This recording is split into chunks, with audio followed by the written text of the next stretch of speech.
संतोष देशमुख हत्या प्रकरणातील पोलिसांच्या तपासावर खासदार बजरंग सोनवणेंनी संशय व्यक्त केलाय। संतोष देशमुख हत्या प्रकरणाच्या तपासाबाबत आपण समाधानी नाही असं त्यांनी म्हटलेलं आहे। चौकशी काय सुरू आहे हे जाहीर करावं अशी मागणी देखील खासदार बजरंग सोनवणे यांनी केलेली आहे। सध्याच्या या सुरू असलेल्या तपासावर खासदार बजरंग सोनवणे यांनी संशय व्यक्त केलेला आहे। नेमकं सीआयडीकडनं काय चौकशी सुरू आहे हे त्यांनी जाहीर करावं अशी मागणी देखील बजरंग सोनवणे यांनी केलेली आहे।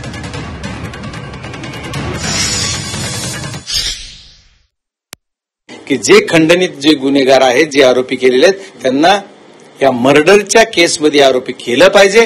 ते केल्याशिवाय गुन्हा खऱ्या अर्थानं न्याय झाला असं होणार नाही। नाहीतर अटक झाली काहीतरी करून चालणार नाही। त्यांना 302 मध्ये म्हणजे 302 म्हणजे जो मर्डरचे जो गुन्हा आता जे काही कलम नवीन असेल त्या याच्यासोबत आरोपीला त्याच्यामध्ये घेतलं पाहिजे, तरच या गुन्ह्याला खरी वाचा फुटेल। आणि खरा या तपासावर जर विचार केला तर पोलीस एवढा डिले का करताय, सीआयडी का डिले करते हे कळत नाहीये।